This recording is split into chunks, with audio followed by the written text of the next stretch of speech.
The Minnesota Vikings, our 2023 preview for the Minnesota Vikings. What a strange kind of year and a half it's been for the Vikings. They come in year one. They try to pull off this competitive rebuild, is what Kwesi Adofo-Mensah, their new GM, had coined it. And I'd say they got sports entertainer in the wrestling. I'd say they got the competitive part right. Yeah. 13 games in year one while finishing 27th in DVOA. 27th. Okay. They get beat in the playoffs by an equally mediocre and happy to be their Giants team. Yeah. And this is where we are now, is that you weren't as good as your record showed last year, but you still want to be a little bit competitive, but you still have to keep an eye on the future because the rebuild part of this is a very real part of it. They got rid of Adam Thielen this offseason. They got rid of Zadarius Smith, Eric Kendricks, these expensive aging veterans. Kirk Cousins is not under contract for next season. They elected not to extend him for the first time in the last couple off seasons. So it's a team with a lot of moving parts that's in transition, but I think still wants to win some football games this year and be relevant in the division and both in the NFC. So for the second straight year, they're trying to pull off this balancing act, and now we get to see if they can do it again. They got Kirk going again. It's kind of like, listen to what teams are telling you kind of thing. It's like, okay, so they're chugging along. I think the only line I had on was really there's Mother Earth, there's Father Time, and there's dear old Uncle Regression. And I think that's what they're trying to keep that away. And that's what I think all the moves that they make that we'll talk about is what that's built around. I think it's a smart team. I really too. I think Kevin McConnell's a smart guy. And I think, but they're a very self-aware team, but it's really hard to go like, we won 13 games, like shake it all up. But I think they are smarter and realistic about what they are, which they did shake a little bit of it up, which I think that's the fact that DC, the new defense coordinator. The new defense coordinator, but also just some of the guys they moved on from. They're not trying to squeeze everything they can out of an outdated version of this roster. Right. There was a decent amount of turnover because I do think that there's a level of self-awareness of this is more about 2024 and 2025 than it is about 2023. I truly believe that they think that. When he came in, when this regime came in, clearing the books and getting back into financial health and making sure that you were starting from a good position by the end of this season into 2024, I think was a priority. They're going to be there. They are going to have Justin Jefferson, some young tackles, hopefully a couple pieces on defense, and a lot of money to spend. Recontrol their resources. They want to kind of get it all back under control and get it. Okay. These are the toys I have to work with from now on. And they've done that. They are going to be in fine financial health into next year, even with Kirk eating up like $28 million in dead money, and Danielle Hunter has some money too if they don't extend him. So it's not perfect, but they're going to have hopefully $40-50 million in cap space as they kind of reshape this team. The question becomes, how many games can you win in the meantime? And that's what we'll dig into. The biggest question you have about the 2023 Vikings offense. What does the run game look like? And who else steps up in this offense? They not only, they have Justin Jefferson. Okay. We know him. He is the star. That is what makes this offense go. We know him. Okay. It's all the other pieces. The TJ Hockenson, what's his accelerated roll, uptick in everything, targets, share, snap share, everything. What are the other pieces that step up? Jordan Addison, who is the running back that steps up? Alexander Madison. God, I didn't realize that was going to come out like that. But also, it's like sounded like a Dr. Seuss thing. But also just, other players that they have on this roster that I'll talk about. Ty Chandler, who's had a great preseason. But also the guy in the offensive line, we'll also talk about doing positive things about the offensive line, but still some question marks that have to step up. But also the signing or the addition that I'm most excited about with this offense, and I hate that I'm such a caricature myself, is Josh Oliver. It's very telling. It's very, it tells you a lot about what they think and what they want to be. And he's going to be a true weapon for them because of what his skill set is, because he is a true inline blocking tight end, and he is a blocking highlight reel. He is, and when you have a star, like an actual superstar, number one fantasy draft pick, top 3 player in the NFL, voted by everybody, media players like Justin Jefferson, the role players become so important on the booster effect that has. And just because we know this guy's a 99, how do we just make sure we can use that 99 ability? So like adding a guy like Josh Oliver, because they also have Hockenson, who they want to make a big part of this offense. They showed that is, okay, how do we free up him as well? This is what a blocking tight end does for the stars, I'll just call them, on this passing game or this offense. It's better for play action because Oliver's the Y. He can stay in and block DNs. He already did in the preseason against the Seahawks. He opens up Hockenson on first and second down to be the wing move tight end, which is good for him. He's an okay blocker, but you want him on the backside. You want to save his legs and his reps for the passing game. Let's just get through on the run game stuff. You make defenses choose their poison. And like, who had the big, what received the biggest uptick out of 12 personnel was the Vikings passing attack. That was their passing success rate jumped up like 10 percentage points when they got to 12, because it's just making the defense simpler. You have Justin Jefferson, but we have to take advantage of that. We have to take advantage of the looks that we're given. We talk about this a few times with Devontae Adams, Justin Jefferson, other elite receivers that have happened throughout the years. This used to happen to Randy Moss. Was defenses play cover 2 and they play cover 6. They cloud his side. The Vikings were league average in rushing success rate out of those looks. It wasn't like they were like top 5 and just pounded it and took advantage of it. This is a way through a role player like Josh Oliver to actually take advantage of these looks, take advantage of what the defense is giving you, which sounds so simple. But that's what Oliver, with Jordan Addison, that's what this is all about this offseason. It's not simple because they couldn't do it last year. It's not simple. This team finished dead last in the NFL in the percentage of their runs that went for negative yardage. 25.5% of their runs went for negative yards last year. And it didn't matter if they were in 11, 12, 21, whatever. Yeah. It's a really tough way to live. You look at what the Rams did for years. And Kevin O'Connell was there, and Wes Phillips, who's their offensive coordinator, he was the tight ends coach for those Rams teams. 11 personnel. We know this famously. Vikings last year come in. That's the plan. We're an 11 personnel team. That's how we've lived. Yep. KJ Osborne, Adam Thielen, Justin Jefferson. We can do this. They played 11 personnel on 73.5% of their snaps last season. It's the 5th highest rate in the league. But the pieces that they had didn't fit that way of playing. No. CJ Ham is a good football player at fullback. When they brought in Hockenson, they have these 12 personnel looks with him and Johnny Munt, and they're trying to figure it out on the fly. And they never really understood how to merge these two different identities personnel-wise with the heavier personnel and the 11 that they were so used to. So instead of tinkering with the 11 personnel identity this offseason, trying to lean back into that, they said, fuck it. We're going to go the other way. So they re-signed CJ Ham. They committed to this idea of having a fullback on the roster. And then the biggest move they made in free agency on offense was to go get a blocking tight end. Mm-hmm.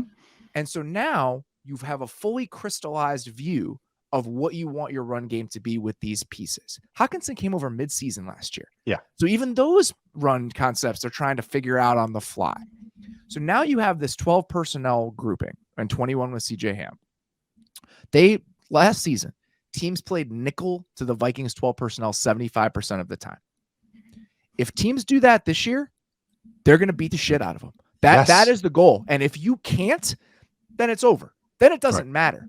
But having the guys on the field that can take advantage of teams playing you that way, that is why you go get a Josh Oliver. Because even though Hockenson isn't a plus blocker, as your second best blocking tight end, he's more than good enough. Yes. So now you have this 12 personnel that's actually 12, which is not always the case with teams around the league. So if teams are going to play nickel, you grind them into dust. Yep. And now when you play 21, you make the defense simple, hopefully. You get them out of those cloud looks, and you have more options to run the ball in 21.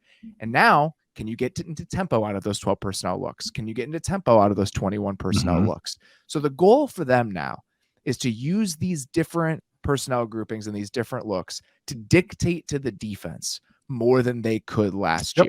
That's the plan. And we'll see if it all comes together. But the way that it was articulated to me makes sense on every different level structurally. But what it looks like in practice becomes a different thing because there are still question marks at some spots. It's just hilarious that this is the same stuff my dad's old Vikings teams had to go through with Moss. It's like the same stuff. Everyone's going to run these looks. So how do we take advantage of it? And defenses won't like giving up 6-7 yards a pop. Think of just who is in this division. Okay, outside the lines, but just think of the Packers and the Bears, how they like to play. Eberflus and Joe Barry. They're going to play with some softer looks, softer coverage shells and everything. So we have to take advantage of that. But if we only get 3 yards a pop, 2 yards a pop in the run game, they're not scared. So that's No. what we're just both saying, is that this is a way to truly weaponize this look. And then all of a sudden you get single high man coverage or cover 3 looks with Justin Jefferson on the field. That's an automatic. That's what you're hoping out of the 21 looks. Automatic That's what you win. have to get. It's an automatic win. It's the same rules that these elite receivers get, and they can get that. This is what they're doing. They're picking, do you want to die from Justin Jefferson in single high, or 5 or 6 yards in the run game over and over and over again? That's what they're making defenses bet on. Last season, they were 8th in passing EPA per dropback after the Hockenson trade. Okay. They were 5th in EPA per attempt. Even that 8th was weighed down by Kirk Cousins taking 36 sacks between weeks 8 and 18 when Hockenson got there. That was the 3rd most in the league. So if when they throw the football, they have the pieces to really make this thing hum. Kirk Cousins is a decent enough quarterback with those weapons to have a very good passing game. Protection now becomes the biggest question. Right. And so they need real development from Ed Ingram. Last year was a 2nd-round pick at right guard, and Garrett Bradbury needs to play better. Yes. So that is the one thing missing from all of this plan, is the development needs to happen with the interior guys. I also was talking to them about some of the plans they have potentially for ways to help those guys in protection with the backs in maybe some non-traditional ways. So they're very aware of this problem. And that if we get interior protection and we run the ball better, we can be a really good offense. So again, the self-awareness is impressive and the plan is smart, but the plan only goes so far until we actually see it. Everybody has a plan until you get hit in the mouth. Yes. And that's again, hopefully you're the one doing the hitting now. But again, it's awareness. That's the thing, was we were like, I could see Vikings fans maybe getting annoyed where everyone's like, well, you're going to regress. You're going to regress. You're going to regress. They're aware too, which is awesome, because they're trying to shore. They know. They know. So I love that, when as opposed to a team going like, let's double down. I mean, I was on a 2016 Raiders team that went 12-4. And I think like we should have been like an 8-8, 9-7 team based on just points. We were not aware. I can tell you how that offseason went. We doubled down on a lot of things. So that's why being aware of these situations is so huge, and hearing that, but also just, I'm a little worried about Ed Ingram. Preseason was a little rough as well as last season. But it's notable because that can do a lot in how this offense goes. If you just keep getting inside pressure and just getting Kirk Cousins whacked over and over, that vertical passing attack just goes away. It's just hard to drop back 7-step and long play action stuff if you give up inside pressure. So it's just tough. I expect their running game to incorporate a lot of ideas that we see from the Niners in 21 personnel, and then in the 21 personnel looks that express themselves as 12 personnel, where Kyle Juszczyk's kind of that like H-back near the formation, some of the jet motion stuff we see with the tight ends. Now they knew their personnel and they know what team they want to be. I think it sent them back to the drawing board for ideas in the run game in a way that they just couldn't last year before they truly understood the players that they had on their team.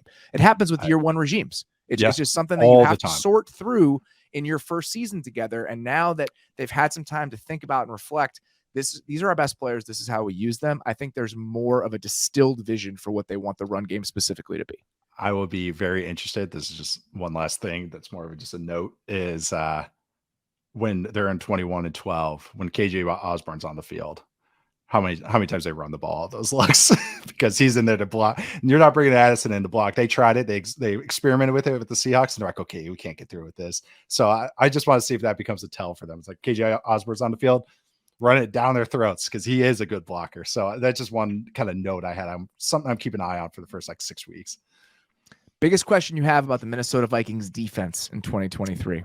How do these pieces fit in a wildly different scheme, but also just how they sort out the DB room? I'm really just interested to see who steps up there, how they get weaponized. I think they have a really interesting DB room. I actually think they also have some interesting pass rushers. Danielle Hunter is a weapon. He just, been on and off the last few seasons. Marcus Davenport is a weapon. Like, since 2020, Danielle Hunter is tied 25th in pressure rate with Brian Burns, and Marcus Davenport is 18th. He's sandwiched in between Max Crosby and Aaron Donald. So but he's also played half of the amount of snaps that those guys have played. That's why Marcus Davenport is available for free agency like this on a shorter deal. So, but they have some pass rush juice. They have an interesting DB room. They're going to be very aggressive in man coverage. What makes you say they're an interesting DB room? Because all I see is a lot of youth. Oh, I think they go. I mean, Harrison Smith, Cam Bynum, and Josh Metellus is kind of like an interesting trio, I think. I think that's okay. The safeties have experience, but they're trotting out a Caleb Evans and Mekhi Blackman, who's a 3rd-round rookie at those two outside corner spots. When I use DBs, I think maybe more safeties. So, but maybe, yeah, no, that's good. Corner wise is a totally different story. I'm talking about the spine of this defense with the safeties and the dime looks. Like that is maybe that's what I should say. I'm interested in the dime defense, meaning the 4 DBs that aren't the outside corners. That's how specific. Do you think the outside corners are important in a man heavy scheme? You can double, I guess. So maybe that's what they're going to lean on. I mean, that's what Flores does. They'll help him out, but that's why it's my question mark though. It's like how they use these guys. Cause you're asking a lot. There's 2 defenses in this conference, this division. They're like, yeah, we're going to go man. It's like, who do you got at corner? I like Byron Murphy, but it's like, it's a lot. It's a big ask from these guys, but I also just want to see the blitz looks. Cause I think they have the smart safeties. I just want to see them. So that's where I'm leaving it at. It's a fascinating change. To go from what they were last year to this is so telling. And we referenced this a little bit last week when we were talking about these offensive coaches that were tired of having defenses that they kept getting punched in the face over and over. This is one of those examples. I think that Kevin O'Connell was tired of getting punched in the face over and over again last year. So now he's going to be doing the punching. Yeah. Yeah, right. He's like, no, I'm tired of this. I want to get my 6-yard gains. I like 6-yard gains in a run game. So now you have this Vikings team that ran the lightest boxes in the league last year. They used 6 or fewer guys in the box, and like 61% of early downs was the highest rate in the NFL. Brian Flores' Dolphins teams ranked 31st in the NFL in that same metric the last time he was the head coach there. It's just 2 wildly different philosophies where you're crowding bodies around the line of scrimmage or you're not. And then the amount of man coverage and the amount of blitzing. The Vikings were 22nd in blitz rate, 23rd in blitz rate on third down last year. They played cover 1 on 23% of third downs, which is 25th in the NFL. The Dolphins played man coverage on 45% of downs the last time that Brian Flores was there. It's just 2 diametrically opposed defenses. So the question for me becomes, can these guys hold up playing that way? And from everything I heard when I was there, the guys love it. It's just so much. It's so different. It's so much more dynamic as a player. So I think it's created a lot of excitement, but can they hold up playing this way? The other side of this that I thought was particularly interesting is talking to Flores about why he plays this way. I've never asked him this before, and just kind of talking informally. And there are coaches in the league now that believe offenses will screw up.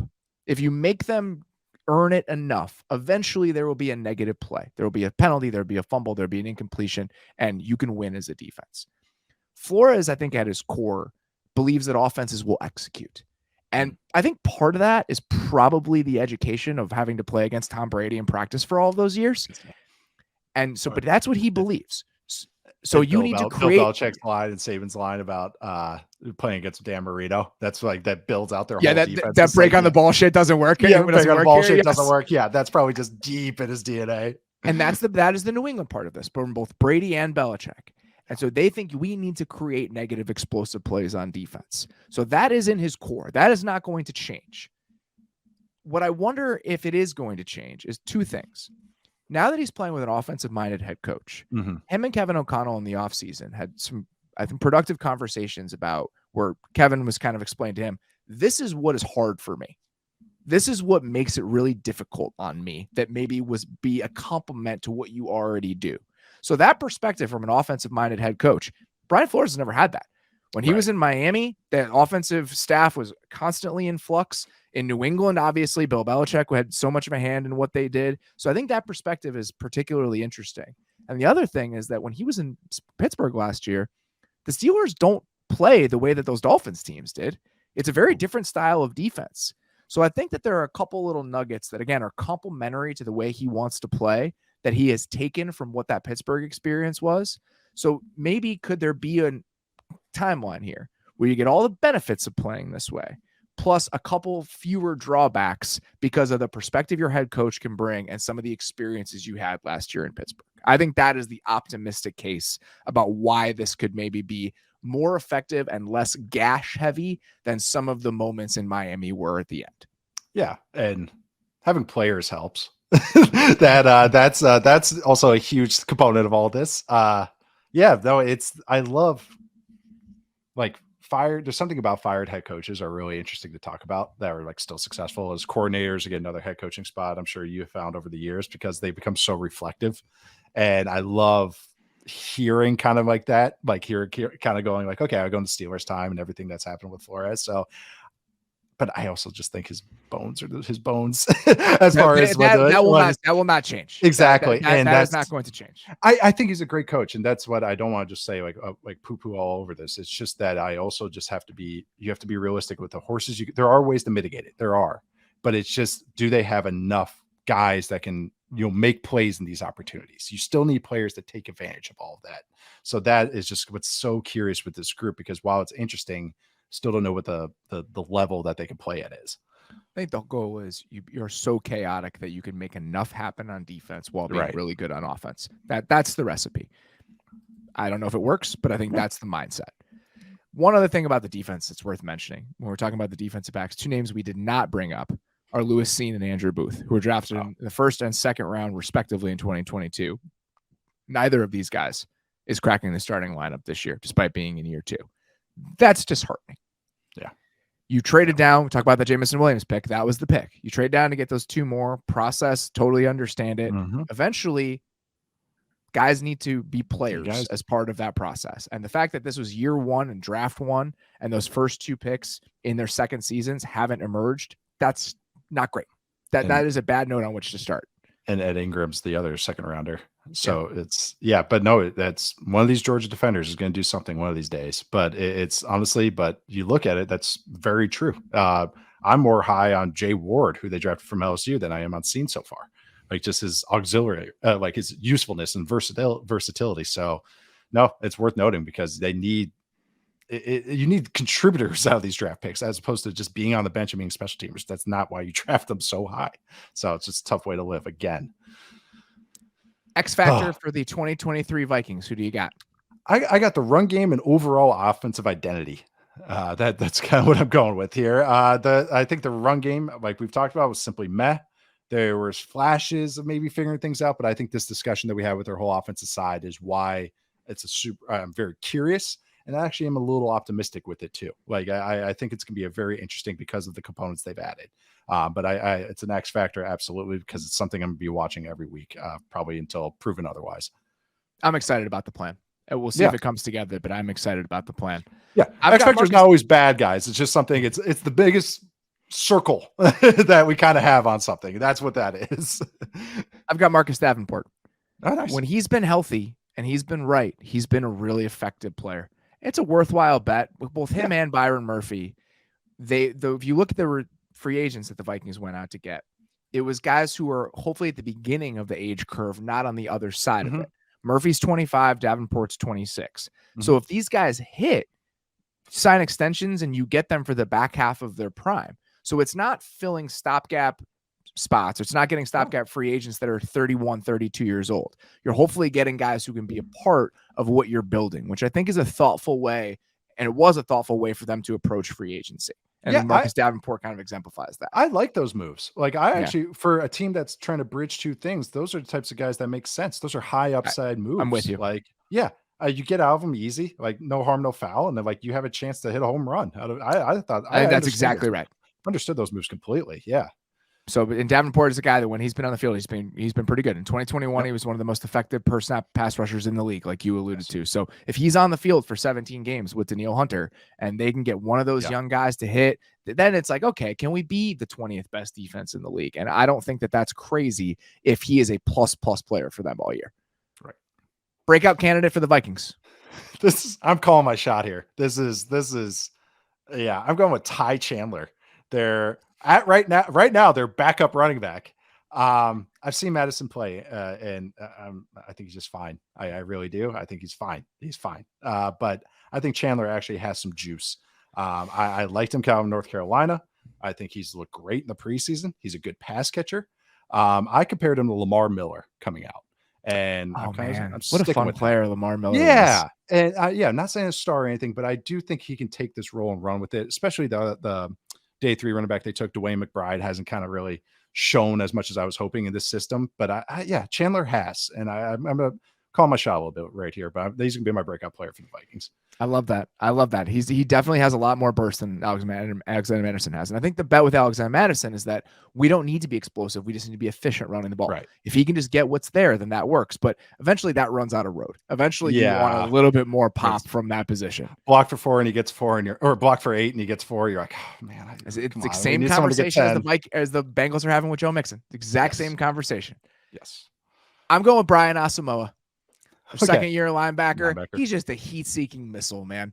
I don't know if he's going to be a plus player overall, but now that he's going to be a starter within that defense, I think he's going to make a lot of splash plays over the course of the season and at least be fun to watch. He'll be a chance to blitz. Probably he'll have some guys coming over the middle when he's hot dropping. Him and Pace, the undrafted rookie, kind of a interesting linebacker core. It's gonna be. I don't know what to make of it, but yeah, that's a fun one. What is success for the 2023 Vikings? I said back to the playoffs. Yeah, that's all I put it at. They're not resetting, and it's not like they have a quarterback in waiting or something like really interesting or some young guy that they need an answer on. So I think they're kind of too good to fail. So I think making the playoffs and continue to figure out the next steps. I don't know how to answer this. Their goal, as I understood it, is we want to be better even if we win fewer games. We just want to be a better. We plan to be a better team even if we win fewer games. I don't think that's hard. 10-7, they absolutely will be a better team if they go 10-7 this season than they were last year. Mm-hmm. The problem with this whole thing is that if you get the 19th pick in the draft, what are you doing? Where are you going? You have no path to a quarterback. They have no quarterbacks under contract next year, and this is something they're aware of. And I think we talk about this all the time. What are the benefits of being one of those teams that stays consistently competitive? You have these pieces, and then you'll find the quarterback somewhere along the way rather than trying to tear it down. They were never going to tear it all the way down.